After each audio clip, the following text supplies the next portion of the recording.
Hello and welcome viewers. আজকে আমরা আলোচনা করব মাইক্রো ইকোনমিক্সের একটা গুরুত্বপূর্ণ টপিক, ডুওপলি মার্কেটের ইকুইলিব্রিয়াম সম্পর্কে। আমরা ইতিমধ্যেই জানি যে ডুওপলি মার্কেট মানে এমন একটা বাজারকে বোঝায় যেখানে মাত্র দুটো ফার্ম বা উৎপাদক থাকে। তাহলে এই যে ডুওপলি মার্কেট, এই মার্কেটে ফার্ম দুটো কিভাবে ভারসাম্যে পৌঁছায়, অর্থাৎ ফার্ম দুটো বাজারে কিভাবে দাম নির্ধারণ করে বা দুটো ফার্ম কে কতটা উৎপাদন করবে সেই ব্যাপারে কিভাবে সিদ্ধান্ত নেয়, ফার্ম দুটো নিজেদের মধ্যে কিভাবে প্রতিদ্বন্দ্বিতা করে, এই সংক্রান্ত একটা গুরুত্বপূর্ণ টপিক হলো কুর্ণ মডেল। আমরা আজকে এই কুর্ণ মডেল সম্পর্কে বিস্তারিতভাবে আলোচনা। 1838 সালে ফ্রেঞ্চ ইকোনমিস্ট অগাস্টিন কুর্ণ প্রথম ডুওপলি মার্কেটের ইকুইলিব্রিয়াম সংক্রান্ত এই থিওরি বা মডেলটা প্রদান করেন। তার এই তত্ত্বটা কতগুলো অনুমানের উপর বেস করে গড়ে উঠেছে। অনুমানগুলো কি কি আমরা এক এক করে আলোচনা। অনুমান যে বাজারে অর্থাৎ মার্কেটে দুটো মাত্র ফার্ম আছে, অর্থাৎ two firm in the market. দ্বিতীয় যে গুরুত্বপূর্ণ বিষয় সেটা হলো ফার্মগুলো যে দ্রব্য উৎপাদন করে সেই দ্রব্যগুলো হলো আইডেন্টিক্যাল বা হোমোজিনিয়াস বা সম। তৃতীয় যে বৈশিষ্ট্য বা অনুমানটার কথা আমরা বলবো সেটা হলো এই বাজারে কোয়ান্টিটি বা পরিমাণই হলো একমাত্র ডিসিশন ভেরিয়েবল বা সিদ্ধান্ত গ্রহণকারী বিষয়। অর্থাৎ কোনো ফার্ম বাজারে তার দাম, উৎপাদিত দ্রব্যের দাম নির্ধারিত আছে, তার কাছে ডিমান্ড কার্ভটা নোন, সে মনে করে যে সে কতটা উৎপাদন করবে সেটাই তাকে নির্ধারণ করতে হবে। বাজারে যে দাম বা প্রাইস ডিটারমিন্ড আছে বা বাজারে দ্রব্যটা যে দামে বিক্রি হচ্ছে সেই দামের উপর বেস করেই তাকে সিদ্ধান্ত নিতে হবে সে বাজারে কতটা দ্রব্য সাপ্লাই দেবে বিক্রির জন্য উপস্থাপিত। চতুর্থ গুরুত্বপূর্ণ অনুমান হলো ফার্ম মনে করে যে সে যে দ্রব্য উৎপাদন করবে তার কম্পিটিটিভ ফার্মটা অর্থাৎ অপর যে ফার্মটা আছে সেই ফার্মটা তার উৎপাদিত দ্রব্যের কোনো পরিমাণের পরিবর্তন ঘটাবে না। অর্থাৎ অপোনেন্ট ফার্মের আউটপুট কনস্ট্যান্ট ধরে নিয়ে প্রথম একটা ফার্ম তার আউটপুট ডিটারমিন করবে। অর্থাৎ এটাকে আমরা বলি জিরো কনজেকচারাল। সর্বশেষ যে গুরুত্বপূর্ণ পঞ্চম অ্যাজাম্পশনসটা আমরা আলোচনা করব সেটা হলো যে ফার্ম, আমরা for the sake of simplicity আমরা ধরে নেব এখানে যে দুটো ফার্ম আছে তাদের কোনো উৎপাদন ব্যয় নেই, অর্থাৎ cost of production, marginal cost. পাঁচটা গুরুত্বপূর্ণ অনুমান বা অ্যাজাম্পশনের উপর বেস করে পূর্ণ মডেলটা করে আছে। গ্রাফের মাধ্যমে অর্থাৎ গ্রাফিক্যাল রিপ্রেজেন্টেশনের মাধ্যমে দেখব যে পূর্ণ মডেলে দুটো ফার্ম কিভাবে ইকুইলিব্রিয়াম অ্যাচিভ। ধরো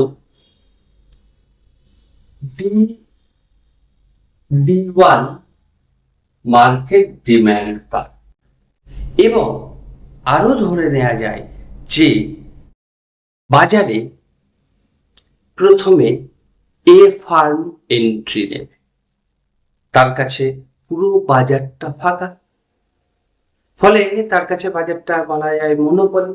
তাহলে প্রথম ফার্ম অর্থাৎ ফার্ম, আমি যদি দুটো ফার্ম বলি এ আর ফার্ম বি, তাহলে প্রথমে এ হচ্ছে ফার্স্ট ফার্ম এন্ট্রি নেবে মার্কেটে এবং এক্ষেত্রে ফার্মের এমসি 0, তাহলে ফার্মের এমআরও 0 হবে। তাহলে এমআর যদি 0 হয় তাহলে আমরা জানি যে MR equals to P into 1-1/EP হয়। তাহলে এবার যদি 0 হয় তাহলে নিশ্চিতভাবে আমরা এখান থেকে ভ্যালুটা বসালে ইপির ভ্যালু পাচ্ছি 1। অর্থাৎ ফার্ম ইকুইলিব্রিয়াম পৌঁছাবে। আমি তার এমআর কার্ভটা যদি ড্র করি, এমআর কার্ভ কিরকম হয়, এরকম মাঝখান দিয়ে যাবে। তাহলে প্রথম ফার্মের এমআর কার্ভ যদি এমআর 1 হয় তাহলে এই জায়গায় এমআর 0। তাহলে এমআর যদি এই জায়গায় 0 হয় তাহলে farm will produce this amount. তাহলে ফার্ম এই পর্যন্ত উৎপাদন করবে প্রথমে। এইবার মার্কেটে বি ফার্ম প্রবেশ করবে। এবার বি ফার্মের কাছে তাহলে কোনটুকু, এই পয়েন্ট থেকে ধরো আমি বললাম D2D1 ফার্মের কাছে তাহলে এখন ডিমান্ড কার্ড। তাহলে ফার্মের ওই দ্বিতীয় ফার্মের মার্জিনাল রেভিনিউ কার্ড MR2। তাহলে ফার্ম দ্বিতীয় ফার্মটা প্রডিউস করবে এই পর্যন্ত, কারণ এখানে তার MR0, ফলে সে প্রডিউস করবে এই পর্যন্ত Q2। এইবার তাহলে এই অংশটুকু আমি যদি বলি D3D1, এই অংশটুকু আবার ফার্ম এ, প্রথম ফার্ম এ, তাহলে তার মার্জিনাল রেভিনিউ কার্ভ আবার এরকম যাবে MR1, তাহলে সে প্রডিউস করবে এই পর্যন্ত। তাহলে আবার দ্বিতীয় ফার্ম তার মার্জিনাল রেভিনিউ MR2, তাহলে সে প্রডিউস করবে এতদূর। তাহলে এইভাবে চলতে চলতে দেখা যাবে যে দুটো ফার্মই বাজারের মোট আয়তনের 1/3 যদি মার্কেটের টোটাল আউটপুট কিউ হয় তাহলে first farm 1/3Q, second farm 1/3Q। অর্থাৎ দুটো ফার্ম মিলিয়ে বাজারের 2/3 2/3Q, অর্থাৎ দুটো ফার্ম মিলিয়ে বাজারের মোট যে চাহিদা তার 2/3 যোগান দেবে এবং 1/3 কিন্তু বাজারে যোগান হবে না। এক্ষেত্রে এই যে দুটো ফার্মের মধ্যে রিয়াকশনটা, এটা আমরা রিয়াকশন কার্ভ দিয়ে দেখাতে পারি। প্রতিক্রিয়া এই ফার্মের দরুন দেখো ওই ফার্ম কি করছে, ওই ফার্মের দরুন এই ফার্মের উৎপাদন বা প্রোডাকশন, এইটাকে আমরা রিয়াকশন কার্ভ দিয়ে দেখাতে পারি। আমরা ম্যাথমেটিক্যালি প্রথমে রিয়াকশন ফাংশন বের করব, তারপরে রিয়াকশন কার্ভ দিয়ে ইকুইলিব্রিয়াম কোন ইকুইলিব্রিয়ামটা ব্যাখ্যা করব।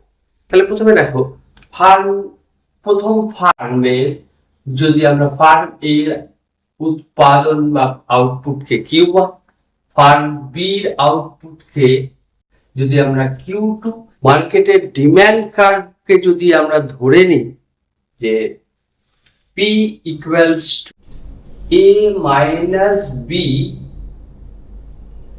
আমরা একটুকে স্মল তাহলে লিখতে সুবিধা হবে, Q1 plus Q2। এটা যদি মার্কেট ডিমান্ড কার্ভ, তাহলে ফার্মের ফার্স্ট ফার্মের ক্ষেত্রে টোটাল রেভিনিউ কত হবে? টোটাল রেভিনিউ আমরা জানি ফার্স্ট ফার্ম বলে TR1 দিচ্ছি, টোটাল রেভিনিউ হবে P into Q1, that is P মানে হচ্ছে A minus B Q1 plus Q2 into Q1, তার মানে গুণ করলে পাচ্ছি A Q1 minus B Q1 square minus Q1 Q2, এই আমার TR1। তাহলে ফার্স্ট ফার্মের প্রফিট কি হবে? Profit of the first farm will be pi1 equals to TR1 minus TC1।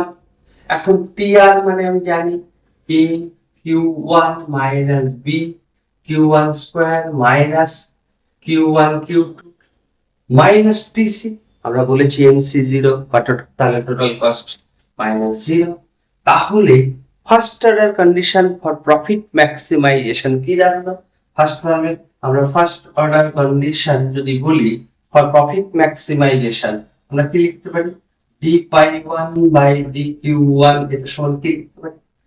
আমি এটা ডেরিভেটিভ করছি, এটা ডেরিভেটিভ করলে আসছে a q1 এর রেসপেক্টে ডেরিভেটিভ, তাহলে 2b Q1 minus Q2 equals to 0.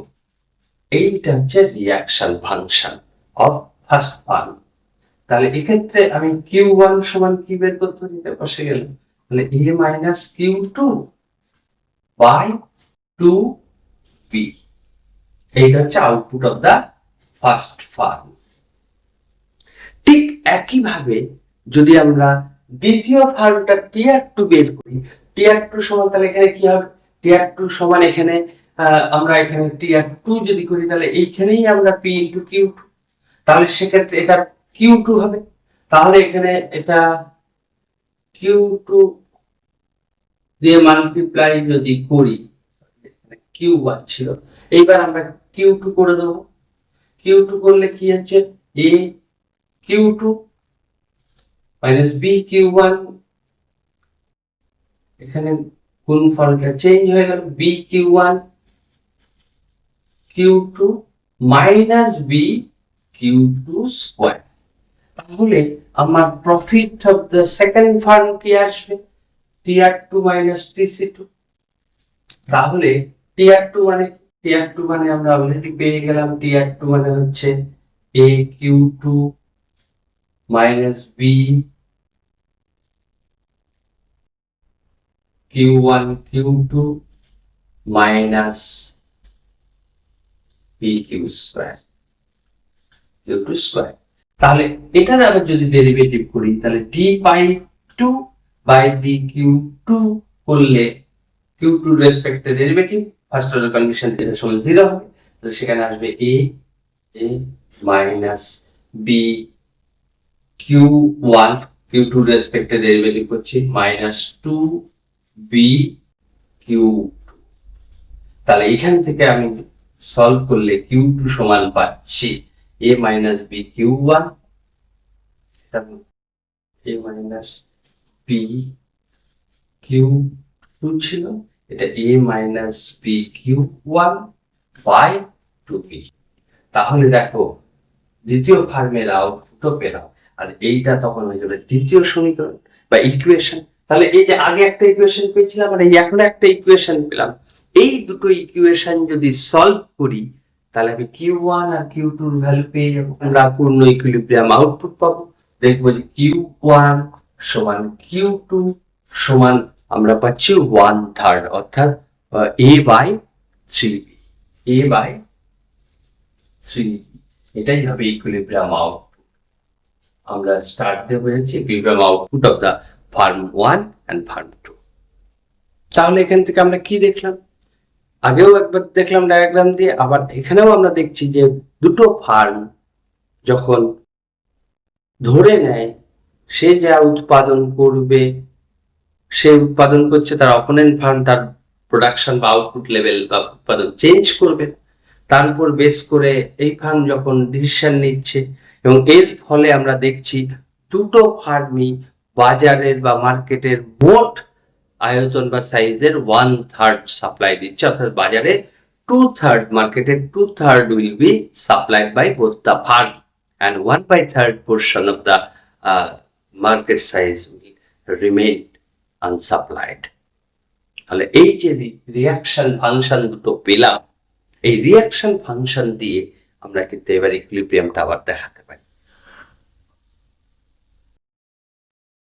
A B হলো ফার্স্ট ফার্মের রিঅ্যাকশন ফাংশন, আর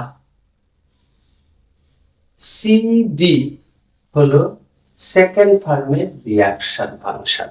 তাহলে দুটো ফার্ম একমাত্র এই জায়গায় মিলিত হচ্ছে, ইন্টারসেক্ট করছে, এটাই হচ্ছে আমাদের পূর্ণ ইকুইলিব্রিয়াম, যেখানে both reaction curve will intersect each other and corresponding output, this is the output of the first farm and this is the output of the second farm, equilibrium output of first farm and equilibrium output of the second farm।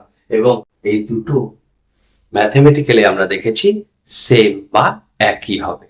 তাহলে পূর্ণ model থেকে আমরা কি কি পেলাম, এবার এক এক করে আমরা যদি সিনপসিস করি তাহলে দেখব, প্রথমত অলিগোপলি মার্কেটে দুটো ফার্ম একে অপরের আউটপুট দেখে সেই অনুযায়ী ডিসিশন নেয়, এটা প্রথম বা প্রধান।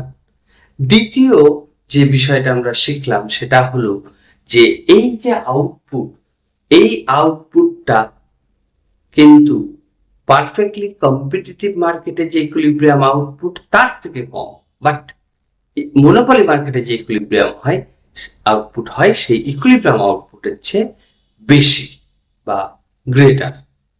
আর এই মার্কেটে দুটো ফার্ম প্রাইস নয় আউটপুটের উপর ডিসিশন নেয়।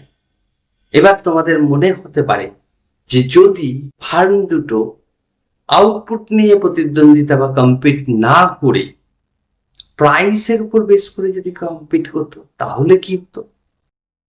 এই দিয়ে ডুওপলি মার্কেটে যে মডেলটা আছে সেটা হলো বার্টার্ন মডেল। আমরা আগামী পর্বে বার্টার্ন মডেলে কিভাবে ডুওপলি মার্কেটে দুটো ফার্ম প্রাইস নিয়ে কম্পিটিশন করে এবং ইকুইলিব্রিয়াম অ্যাচিভ করে সেটা আলোচনা করব। যদি এই বিষয়ে ভিডিওটা ভালো লাগে তাহলে লাইক, শেয়ার এবং সাবস্ক্রাইব করার অনুরোধ রইল।